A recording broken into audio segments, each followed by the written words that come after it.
Now is we're going to start to have a discussion about fire, because fire and shelter obviously are very important aspects of woodsmanship in general. And I think that in my mind today, a lot of people that are in the survival industry miss the boat when it comes to the importance of resources for making fire and how to utilize those resources. And the reason I say that is because a lot of times now you see, even in classes like our basic class, although we do show you guys and talk about the lighter is a very important asset, how to recover that lighter if it gets wet and things like that, we concentrate really hard on ferro rods. And ferro rods are a great resource, but they're also an expendable resource, okay? Just like a match, just like a lighter, just like anything else, they're expendable. They only last so long. And the problem with ferro rods is, from what I see from a lot of people, and we try to correct this in the basic class, but if it takes you 20 strikes to start a fire every time you hit that ferro rod, how long is that thing going to last you? A lot of people will say, this thing's got 20,000 strikes. Okay, well, you struck it 40 times to get that fire. How long is it going to last you? So obviously the bigger the ferro rod, the more material it's got on it, the longer it's going to last. But most people carry fairly small ferro rods, and I don't consider that a sustainable way of making fire. Now, there's ways that you can improve on that, and hopefully you'll take that away from this when we talk about flint and steel, because in my mind, we always teach at the Pathfinder school that your first fire is your emergency fire. That's the fire that you had to get started for some reason. And if you're going to expend a resource to get that fire started because you didn't have anything else, that's your expendable resource fire.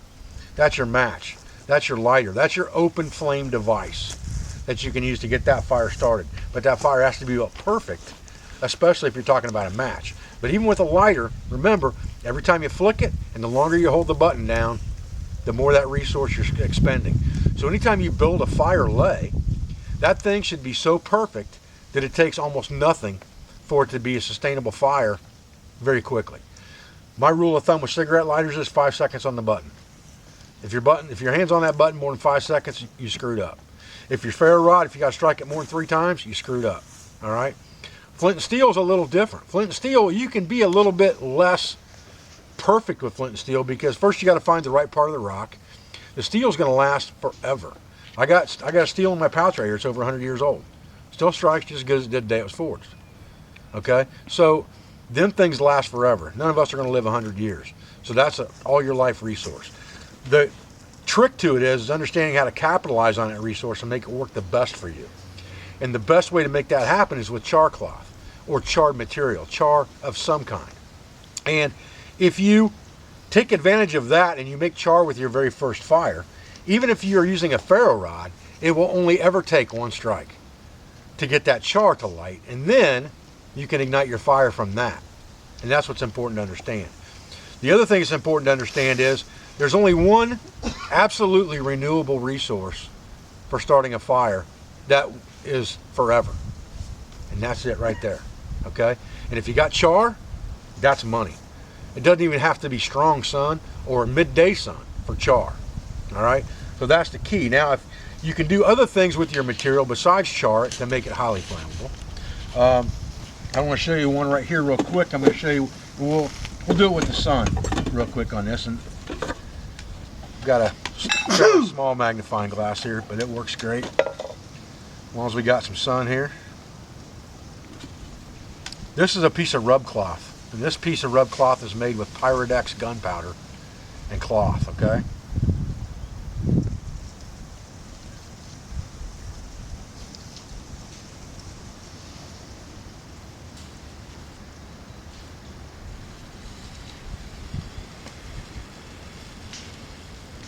That's instant. And it's going to burn until you put it out, or until it burns all that cloth up. So it's a long-term ember that you can use within your fire that's going to give you instant flame to start stubborn tinder, okay? And all it took was to make that, which was just a resource of a little bit of powder and a little bit of cotton cloth, okay? And like I said, that one was made with Pyrodex. Pyrodex is $12 a pound at Walmart. That would make yards and yards of this stuff, okay, for 12 bucks. If you use black powder, real black powder, to make it with, it ignites fairly easily with a flint and steel.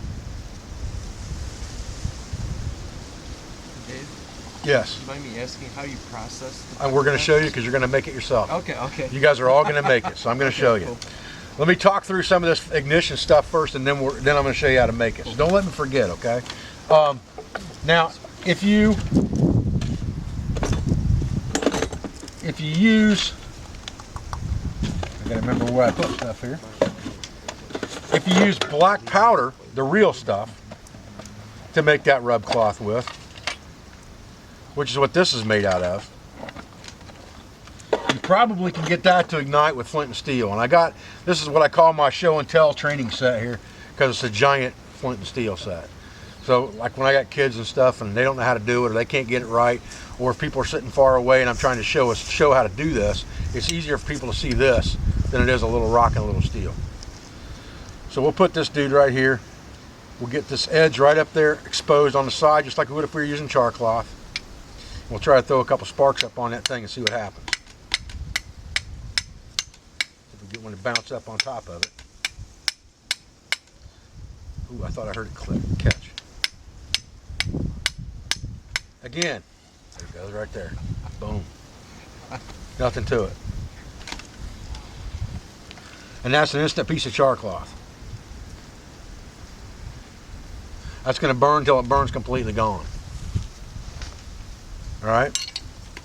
So that's a pretty simplistic way to give yourself a traditional surefire source. Because as long as you can throw sparks off something and you keep that dry, that thing's going to go. And this stuff can be made in like 2 minutes. I'll show you that here in a few minutes, okay? So the lesson to take away from this part of it is that, just like I said, don't ever use your axe if you can use a saw. Don't ever use your flint and steel if you can use a magnifying glass. Because it's there.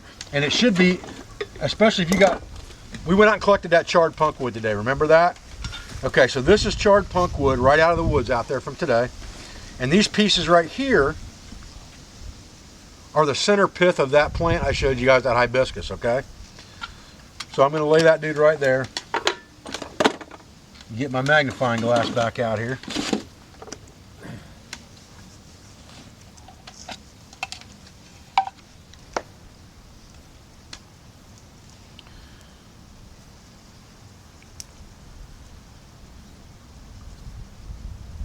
Probably already burning and I can't see it.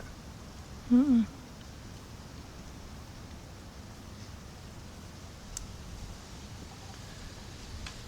Oh yeah, it is. Is it? Oh yeah. It's big, giant burn. Can you guys see that? Yep. Yep. All right. Again, the resource was free. I threw it in my first fire, right, that I started with my match or my lighter, whatever the case may be. I instantly made char. And now I've got enough of that char. I mean, it wouldn't take but half of that. I can break that thing in half, use half of that to start my fire with, and conserve the other half if I want to in my tin, right? So, charring material is going to be your best bet to ensure your next fire. And that's kind of some of the mentality we teach in our basic classes. The first fire should be a no-brainer. If you can't start an emergency fire, you shouldn't even be in the woods. The next fire is the one you got to worry about because you've expended that emergency resource. Maybe you're down to one match, which is what you guys are going to have today to start your first fire, is one wooden match, okay? And you'll have to build your fire lay accordingly so that that one wooden match will give you a sustainable fire that you can make char with for the rest of your fires, okay? The other thing that I want to show you, who's got a Baco Laplander on them? Toss it over here. This right here is a piece of crack cap polypore fungus off the trees, the horseshoe fungus. You see that grows on the side of the trees, looks like a half a plate. Everybody know what that looks like? Seen them before in the woods? Okay. Break that stuff off, throw it in your backpack, and save it, all right? Because you can take this stuff and saw into it, just like this. This thing right here, this one piece right here would probably light 30 or 40 or 50 fires, okay? Just saw into that stuff with your saw and get yourself a pile of dust. And then take that pile of dust and put it together like this.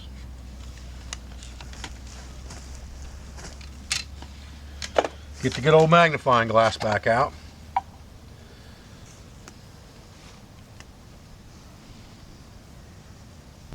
About lost my son there for a second, didn't I? Oh, it's going behind a tree on me. Sneaky devil. Get off to one side of here. Can you see the smoke coming off of that? Yep. What's going to happen with that? There, my son just went away. You got to be fast with this stuff. There, come back. What you want to do is just let that ember build a little bit till it's about, big around as a pencil eraser. And from there, just let her sit. That's going to grow into one giant ember, just like you made from a bow drill fire. Okay? Then you scrape that thing up on your knife blade, dump that thing in your bird nest, and that's your coal to start your fire with. Again, it's a free resource. Get it out of the woods, cut it in chunks, throw it in your fire kit. That, like I said, that fire is going to be made off that one slice with that saw. And that thing will sit there and burn until it goes out. Until it's gone. And there ain't nothing left but black. And it's just going to get bigger and bigger and bigger and coagulate.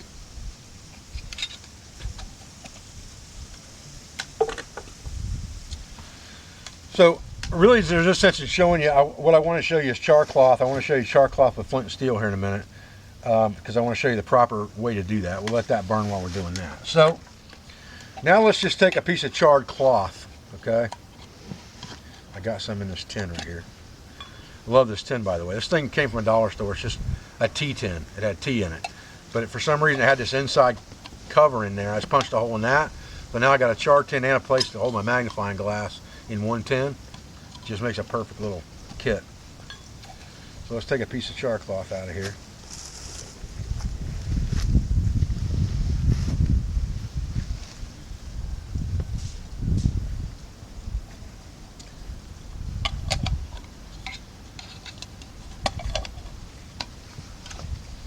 And I generally put mine together with, I usually tape mine up with a piece of electrical tape just to keep it from getting wet or anything. All right, so what you want to do with this stuff is, if you are striking sparks into, well, we'll do that in a minute. Let's talk about char cloth first. So take your fire steel. I got about 100 fire steel in here. Doesn't really matter which one I use. Take your fire steel, and if you got a smaller piece of flint, you grab a smaller piece out of here to use for this.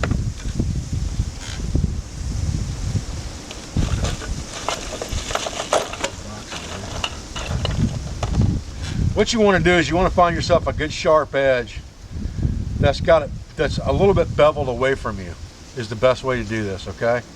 And when you work with flint and steel, what I see, the biggest mistake I see people make is they try to, the way flint and steel works, and this will help you, is that you're removing iron particles from the steel that spontaneously combust when they hit oxygen at 800 degrees. So this rock, the only thing this rock is doing is cutting this material.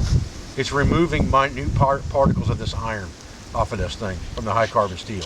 So think of that as a thin slice that you're trying to take off of this material. So when you're striking this thing, instead of going banging into it like I see a lot of people do, what you want to do is get that edge at a little bit of an angle and strike the edge like that.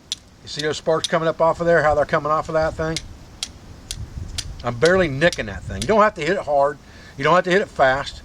You just got to nick it. And then if you take your fire cloth, your char cloth, and put that right over that spot where those sparks were falling to anyway, with your thumb, and just kind of hold it there, you should be able to bounce sparks right up on top of it. And depending on the piece you have to manipulate that a little bit with your fingers, depending on the piece of material that you're using, or the piece of rock that you're using, to get that thing just in the right place. But if you get in the right place, it won't take you very long. Take your time manipulating that instead of messing with striking it 100,000 times.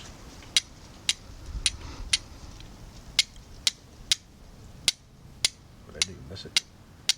There it is. Oh, I hit it a minute ago. Didn't see it. That's the hard thing about flint and steel. It's hard to see when you hit it during the day because it doesn't glow. All right? So that's all you want to do with that. It's pretty simple, but remember to don't smack it, slice down on it. Just real glancing blows, just like that. That's all you really want, okay? And you'll throw plenty of sparks. Now you can see what this thing's done here while we've been sitting here. This thing's grown into this. And now we would just take that and put that in our bird nest. Just scoop it together like this. It's still burning. Just like that. The important thing about a bird nest is, and this is not a real good example of one, this is just a quick and dirty, nasty thing here. But the important thing is that you have a combination of coarse, medium, and fine materials. And you can create that by just processing it down. And I feel a little dampness in this too. I probably had some of the stuff in my pocket we picked up that was wet today. But with an ember, you should be able to have that longevity to dry that stuff out, which is an advantage you're not going to have with a ferro rod necessarily. You're not going to be able to dry the material out. When you create an ember with your ferro rod off of a piece of charred material, you gave yourself the advantage of having longevity and heat that you wouldn't have otherwise.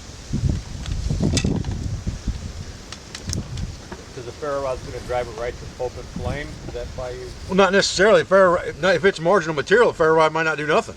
Okay. But if you got marginal material if you've got marginal material and you have an ember in there, as you're blowing on that ember, you're drying that material out. Oh, I see. Because you're heating the bundle up.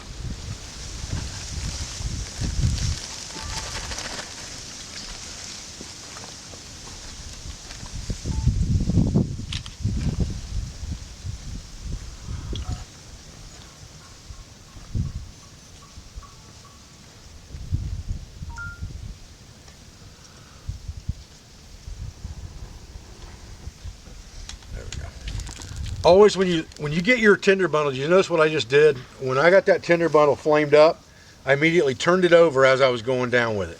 I want that heat to rise up through the bundle. I don't want to sit there and burn from the top down. I want it to burn from underneath up, okay? So I always turn my tinder bundle over as soon as I drop it on the ground. All right, so now we got flint and steel down. We understand the bird nest process.